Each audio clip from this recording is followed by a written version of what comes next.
તો સરકાર હાલમાં પીએનજી એલપીજી સિલિન્ડર વાપરનારા લોકોને પીએનજી તરફ વાળવા માટે ખાસ પ્રોત્સાહન આપી રહી છે, પરંતુ તમને સવાલ હોય કે પીએનજી કનેક્શન કેવી રીતે લેવું, તેના માટે શું કરવું, કઈ પ્રોસેસ કરવી અને કેવી રીતે કરવી, તો આ બધા સવાલોના જવાબ અમે તમારા માટે લાવ્યા છીએ। હકીકતમાં આ હવે એટલું અઘરું નથી રહ્યું, પરંતુ પીએનજીનું કનેક્શન લેવું એ ખૂબ જ સરળ બની ગયું છે। તમારા વિસ્તારની ગેસ કંપનીની એપ અથવા વેબસાઇટ પર જઈને તમે મિનિટોમાં અરજી કરી શકો છો। હવે આ જ વાતને થોડા સરળ સ્ટેપ્સમાં સમજી લઈએ, પણ એ પહેલાં તમારા વિસ્તારમાં કઈ કંપનીની પાઇપલાઇન છે તે પિનકોડ દ્વારા તપાસો। અમદાવાદ, સુરત જેવા મોટા શહેરોમાં મોટાભાગે ગુજરાત ગેસ અથવા my Adani gas app download કરી શકાશે।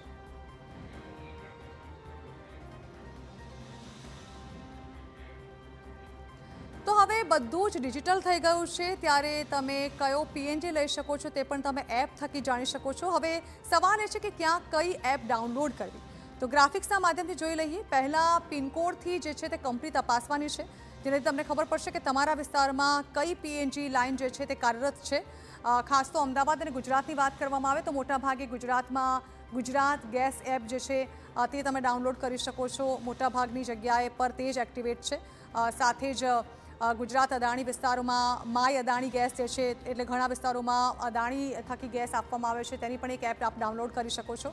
વાત કરવામાં આવે દેશના અન્ય રાજ્યોની, તો દિલ્હી એનસીઆરમાં આઈજીએલ કનેક્ટ જે છે તે એપ ડાઉનલોડ કરવાની છે। મુંબઈમાં તે અલગ એપ છે, મુંબઈમાં એમજીએલ કન્ઝ્યુમર એપ જે છે એ ડાઉનલોડ કરવાની છે। અન્ય વિસ્તારની વાત કરવામાં આવે તો સહજ પીએનજી મિત્ર અથવા તો ઇન્ડિયન ઓઇલ પીએનજી તે તમે ડાઉનલોડ કરી શકો છો। વિસ્તાર કન્ફર્મ થાય એટલે આપ આ એપ ડાઉનલોડ કરો, જેમાં તમામ વિગતો આવી જશે, કનેક્શનને લઈને પણ ઓપ્શન આવી જશે। તમારે વિસ્તાર તપાસવાનું હશે, એમાં એપમાં તમારે પિનકોડ દાખલ કરવાનો છે। તમે જે એરિયામાં રહો છો તમારા એરિયાનો પિનકોડ નાખવાનો છે, ત્યાં પાઇપલાઇન ઉપલબ્ધ છે કે નહીં તે જોવાનું છે। ખાસ તો સર્વિસ એરિયા તમારે કન્ફર્મ કરવાનો છે આ એપ થકી। આ બધું જ તમારે ઓનલાઈન કરવાનું છે, જેના માટે તમારે એક ઓનલાઈન અરજી કરવાની છે, જેમાં તમારે શું કરવાનું છે તો તમારે નામ, મોબાઈલ અને તમારું સરનામું સૌથી પહેલાં તો દાખલ કરવાનું છે। ત્યારબાદ તમારા આધાર કાર્ડનો વેરિફિકેશન નંબર માંગવામાં આવશે, જેનાથી ઓટીપી જનરેટ થશે અને આધાર વેરિફિકેશન થશે। ત્યારબાદ તમારે કેટલાક દસ્તાવેજો જે છે રહેણાંકના તે અપલોડ કરવાના રહેશે।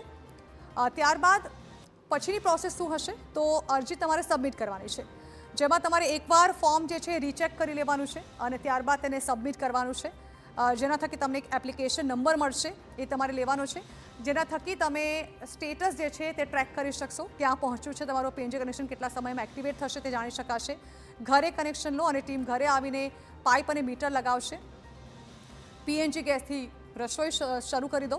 એટલે ખૂબ જ સરળ સ્ટેપ્સ છે, જે ફોલો કરીને તમે ઘરે પણ પીએનજી કનેક્શન એક્ટિવેટ કરાવી શકો છો, જેના થકી તમારે કેટલીક એપ્સમાં જઈને આ બધા જ દસ્તાવેજો જે છે તે સબમિટ કરવાના છે। તો એક તરફ જ્યાં દેશભરમાં વધતું ગેસનું સંકટ છે, તેના વચ્ચે હોટલ અને રેસ્ટોરન્ટ દ્વારા બિલમાં ઉમેરાતા હવે એલપીજી ચાર્જ સામે કેન્દ્ર સરકારે કડક પગલું લીધું છે। સેન્ટ્રલ કન્ઝ્યુમર પ્રોટેક્શન ઓથોરિટી એટલે કે સીસીપીએ આ પ્રકારની વસૂલાતને અયોગ્ય ગણાવી છે, સાથોસાથ તાત્કાલિક પ્રતિબંધ પણ લગાવ્યો છે। હવે કોઈ પણ રેસ્ટોરાં ગેસ સરચાર્જ કે ફ્યુઅલ ચાર્જ તરીકે વધારાનો ખર્ચ ગ્રાહકો પાસેથી નહીં વસૂલી શકે। સરકારે સ્પષ્ટ કર્યું છે કે મેન્યુમાં દર્શાવેલી કિંમત જ અંતિમ ગણાશે અને નિયમનો ભંગ કરનાર સામે કડક કાર્યવાહી થશે।